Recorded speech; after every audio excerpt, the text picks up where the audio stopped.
ನೋಡ್ರಿ, ಲಕ್ಷ್ಮೀ ಹೆಬ್ಬಾಳ್ಕರ್ ಅವರು ಅವತ್ತು ನಮ್ಮ ಹೋರಾಟಕ್ಕೆ ಬಂದಾಗ ಏನು ಹೇಳಿದರು, ಸಮಾಜದ ಮಗಳಾಗಿ ಈ ಹೋರಾಟದಲ್ಲಿ ಭಾಗವಹಿಸ್ತೀನಿ ಅಂತ ಹೇಳಿ. ನಿನ್ನೆ ಅಸೆಂಬ್ಲಿಯಲ್ಲಿ ಹೇಳ್ತಾರೆ, ನಾನು ಸರ್ಕಾರದ ಪ್ರತಿನಿಧಿ ಆಗಿದ್ದೆ ಅಂತ. ಈ ದ್ವಿಮುಖ ನೀತಿಯ ಏನು ನಾಯಕರದಾರಲ್ಲ, ಅವರೆಲ್ಲ ಬಣ್ಣ ಬಯಲಾಗಿದೆ.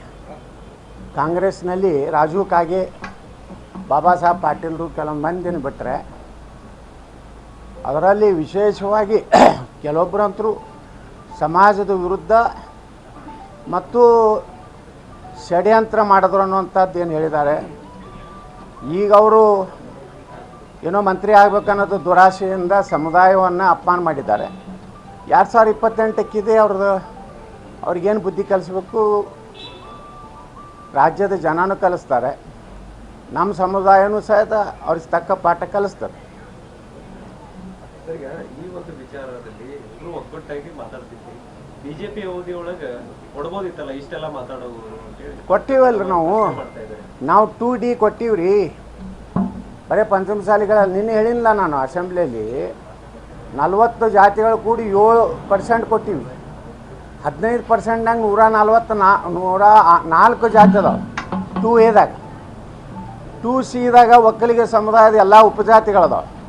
2Dಯಲ್ಲಿ ನಾ ಹೇಳಿದೆ, ನಾವು ವೀರಶೈವ ಲಿಂಗಾಯತ ಯಾವ 2Aದಾಗಿಲ್ಲಲ್ಲ ಅವರೆಲ್ಲ ಸೇರ್ಯಾರ. ಮರಾಠ ಸಮಾಜ, ಮರಾಠದೊಳಗೆ 2-3 ಅದಾವೆ. ಮರಾಠ ಅದನ್ನು ಸೇರ್ಸ್ಯಾರ, ಜೈನ ದಿಗಂಬರ್ ಸೇರ್ಸ್ಯಾರ, ಕ್ರಿಶ್ಚಿಯನ್ರನ್ನ ಸೇರ್ಸ್ಯಾರ, ವೈಷ್ಣವ್ರನ್ನ ಸೇರ್ಸ್ಯಾರ. ಇಷ್ಟೆಲ್ಲ ಸಮುದಾಯಕ್ಕೆ ನಾವು 2D 7% ಕೊಟ್ಟಿವಿ. ಮತ್ತು ಕೇವಲ ಇದು ಪಂಚಮಸಾಲಿಗಳಲ್ಲ, ವೀರಶೈವ ಲಿಂಗಾಯತರಲ್ಲಿ ಬಿಟ್ಟು ಹೋದಂಥ ಏನು ದೀಕ್ಷೆ ಲಿಂಗಾಯತರು ಇರ್ಬೋದು, ಗೌಡ ಲಿಂಗಾಯತರು ಇರ್ಬೋದು, ಆದಿ ಬಣಿಜ್ಗ ಇರ್ಬೋದು, ಕೂಡು ಒಕ್ಕಲಿಗ ಇರ್ಬೋದು, ಮಲೈಗೌಡರು ಇರ್ಬೋದು, ಜಂಗಮರು ಇರ್ಬೋದು, ಎಲ್ಲರಿಗೂ ಸಿಕ್ಕಿದೆ. ಮರಾಠ ಸಮಾಜ ಸಿಕ್ಕಿದೆ, ಜೈನ ದಿಗಂಬರ ಸಮಾಜ ಸಿಕ್ಕಿದೆ, ಕ್ರಿಶ್ಚಿಯನ್ರಿಗೆ ಸಿಕ್ಕಿದೆ. ಅದ್ರ ಜೊತೆಗೆ ವೈಷ್ಣವ ಸಮಾಜದಲ್ಲಿ ಅನೇಕ ಉಪಪಂಗಡಗಳು ಸಿಕ್ಕಿದೆ.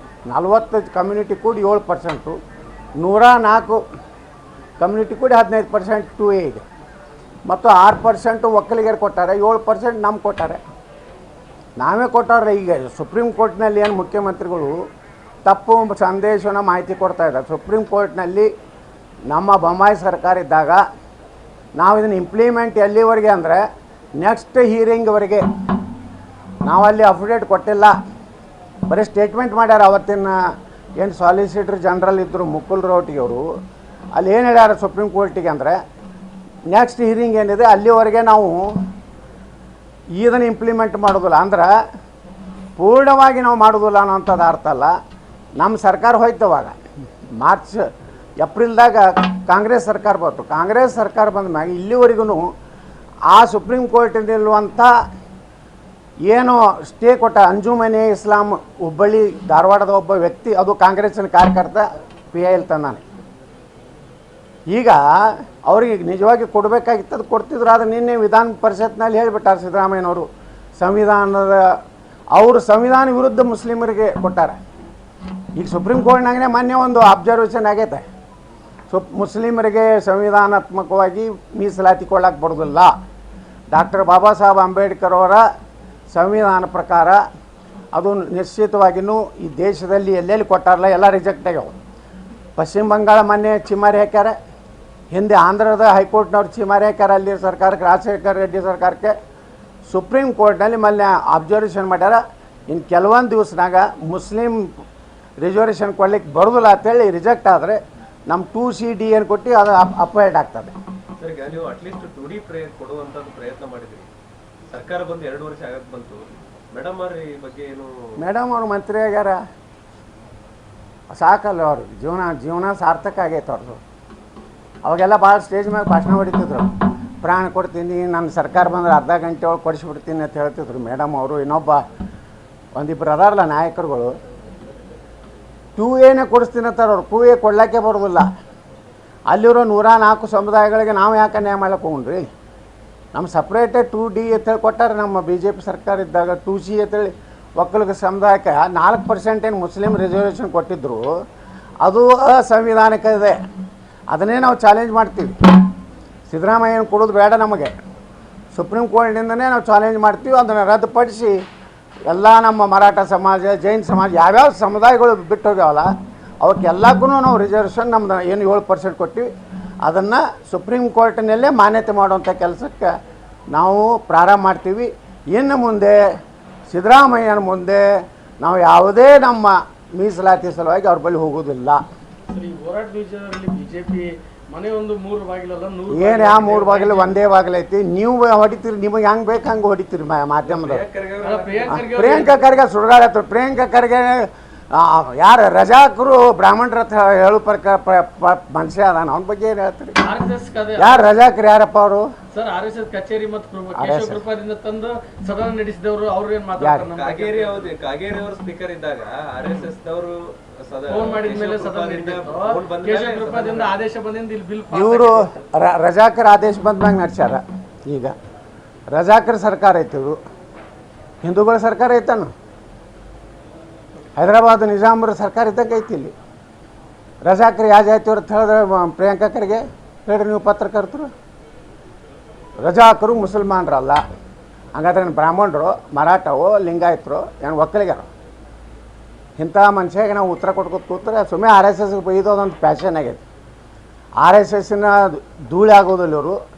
ಅದೊಂದು ಸಂಘಟನೆ ದೇಶಕ್ಕೆ ಸಲುವಾಗಿ ದೇಶದ ಎಲ್ಲೇ ಕೇರಳದಾಗ ಅಂಥ ದೊಡ್ಡ ಪ್ರವಾಹದಾಗ ಯಾರು ಹೋದ್ರಿ? ರಾಹುಲ್ ಗಾಂಧಿ ಹೋದನಲ್ಲಿ ಅಲ್ಲಿ ಮಾಡಿದವ್ರು ಯಾರು? RSS, ಪೊಲೀಸರು, ಸ್ವಯಂ ಸೇವಾ ಸಂಸ್ಥೆಗಳು. ಅಲ್ಲಿ ಕಾಂಗ್ರೆಸ್ನವ್ರು ಯಾರು ಹೋಗ್ಯಾರ? ಯೂತ್ ಕಾಂಗ್ರೆಸ್ನವ್ರು ಯಾರು ಹೋಗ್ಯಾರ?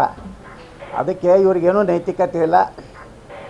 ಏನೋ ಈ ಸಲ ಬಂದೈತೆ ನಮ್ಮ ತಪ್ಪಿನಿಂದ. ಮುಂದಿನ ಸಲ ಮಹಾರಾಷ್ಟ್ರದಾಗ ಹೆಂಗೆ ಸ್ವಚ್ಛ ಆಯ್ತಲ್ಲ ಕಾಂಗ್ರೆಸ್ಸು, ನಾವೆಲ್ಲ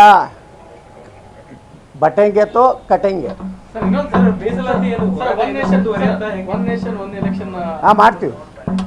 ಒಂದು ದೇಶನಾಗ ಒಂದೇ ಎಲೆಕ್ಷನ್, ಇನ್ಮ್ಯಾಗ ಲೋಕಸಭಾ ವಿಧಾನಸಭಾ ಕೂಡಿ ಲೋಕಲ್ ಬಾಡಿ ಏನದಲ್ಲ, ZP, ತಾಲೂಕ್ ಪಂಚಾಯತಿ, ಕಾರ್ಪೊರೇಷನ್, ಪಟ್ಟಣ ಪಂಚಾಯತಿ, ಗ್ರಾಮ ಪಂಚಾಯತಿ. ಒಂದು ವರ್ಷನಾಗ ಒಮ್ಮೆ ಮೊದಲ ಹಂತದಲ್ಲಿ ಲೋಕಸಭಾ ವಿಧಾನಸಭಾ ಮುಗಿತದೆ. ಹಗಲೆಲ್ಲ ಆ ರಾಜ್ಯ ಚುನಾವಣೆ, ಈ ರಾಜ್ಯ ಚುನಾವಣೆ ಅಂದರೆ ಏನಾಗ್ತದೆ? ನೀತಿ ಸಂಹಿತೆ ನಮ್ಮ ಅಭಿವೃದ್ಧಿಗೆ ಭಾಳ ಪೆಟ್ಟು ಬೀಳ್ತದೆ. ಒಮ್ಮೆ ದೇಶದೊಮ್ಮೆ ಚುನಾವಣೆ ಮಾಡಿಬಿಟ್ರೆ ವಿಧಾನಸಭಾ ಲೋಕಸಭಾ ಆಯ್ತಂದರೆ, ಒಂದು ವೇಳೆ ವಿಧಾನಸಭೆ ಏನಾದರೂ ಒಂದು 2 ವರ್ಷ ನಂತರ ಅಲ್ಪಬಹುಮತದಿಂದ ಸರ್ಕಾರ ಬಿತ್ತಂದರೆ ಎಷ್ಟು ಅವಧಿ ಉಳಿತದೆ ಅಷ್ಟಕ್ಕೆ ಚುನಾವಣೆ ಆಗ್ತದೆ. ಉದಾಹರಣೆಗೆ 5 ವರ್ಷನಾಗ 2 ವರ್ಷಕ್ಕೆ ಒಂದು ಸರ್ಕಾರ, ಕರ್ನಾಟಕ ಸರ್ಕಾರದ ಒಂದು ಬಿತ್ತ ತಿಳ್ಕೊರಿ, ಬಹುಮತ ಸಾಬೀತಾಗಲಿಲ್ಲ, ವಿಸರ್ಜನೆ ಆಯ್ತಂದ್ರೆ 3 ವರ್ಷಕ್ಕೆ ಮಾತ್ರ ಚುನಾವಣೆ, ಮತ್ತದು ಲೋಕಸಭಾ ವಿಧಾನಸಭಾ ಚುನಾವಣೆ ಕೊಡ್ತದೆ. ಅಷ್ಟು ಚಾಲೆಂಜಸ್ ಇಲ್ಲ ಸರ್. ಹೆಂಗೆ ಯಾರು ಅಕಾಲಿಕ ಮರಣ ಹೊಂದಬಹುದು, ಅವನ್ನೆಲ್ಲ ಹೆಂಗೆ ನಿರ್ವಹಿಸ್ತೀರಿ ಸರ್? ಅಕಾಲಿಕ ಮರಣ ನೋಡ್ರಿ, ಈಗ MLC ಒಳಗೆ ಹೆಂಗೈತಿ? MLC ಟರ್ಮ್ 6 ವರ್ಷ. ಯಾವುದಾದ್ರೂ MLC 4 ಇನ್ನೂ 2 ವರ್ಷ ಬಾಕಿ ಇದ್ದಾಗ ಸತ್ತಂದರೆ ಆ 2 ವರ್ಷಕ್ಕಟ್ಟೆ ಇಲೆಕ್ಷನ್ ಆಗ್ತದೆ. 6 ವರ್ಷದ್ದಾಗೋದಿಲ್ಲ. ಮೊದಲೇನಿತ್ತು? ಒಂದು ರಾಜ್ಯ ಸರ್ಕಾರ ಮಧ್ಯಂತರ ಚುನಾವಣೆ ಆದ್ರೂ ಮತ್ತು ಆ ಹೊಸ ಸರ್ಕಾರಕ್ಕೆ 5 ವರ್ಷ ಇತ್ತು. ಈಗಿಲ್ಲ, ಒಂದೇ ವರ್ಷ ಉಳಿದಿದ್ರು 1 ವರ್ಷದ ಸಲುವಾಗಿನೇ ಆಗೋದು. ಇಲ್ಲಕಂದ್ರೆ ಅದನ್ನು ತಿದ್ದುಪಡಿ ಮಾಡಿ ಮುಂದೆ ಬರೋ ಲೋಕಸಭಾದಾಗ ಆ್ಯಡ್ ಮಾಡಿ ಅದನ್ನು ಮಾಡ್ತಾರೆ. ಇದರಿಂದ ದೇಶದ ಸಂಪನ್ಮೂಲ ಉಳಿತದೆ ಮತ್ತು ಬೋಗಸ್ ವೋಟಿಂಗ್ ನಿಲ್ತದೆ. ಮಹಾರಾಷ್ಟ್ರದವ್ರು ಬಂದು ಕರ್ನಾಟಕದಾಗ ಓಟ್ ಹಾಕ್ತಾರೆ, ಕರ್ನಾಟಕದವ್ರು ಹೋಗಿ ಆಂಧ್ರದಾಗ ಓಟ್ ಹಾಕ್ತಾರೆ. ಅದು ಏನೂ ನಡೀದಿಲ್ಲ. ಒಂದೇ ದಿವಸ ಇಲೆಕ್ಷನ್ ಆದರೆ ಅಲ್ಲೇ ಓಟ್ ಹಾಕ್ಕೋಬೇಕಾಗ್ತದೆ. ಆ ಬಾರ್ಡರ್ ಬಿಟ್ಟು ದಾಟಿ ಹೋಗ್ಲಿಕ್ಕಾಗೋದು. ಬೋಗಸ್ ಮತದಾನ ನಿಲ್ತದೆ, ಪಾರದರ್ಶಕವಾಗಿ ವೋಟಿಂಗ್ ಆಗ್ತದೆ. ಅದರಿಂದ ಸರಿಯಾದಂಥ ರಿಸಲ್ಟ್ ದೇಶಕ್ಕೆ ಬರ್ತದೆ.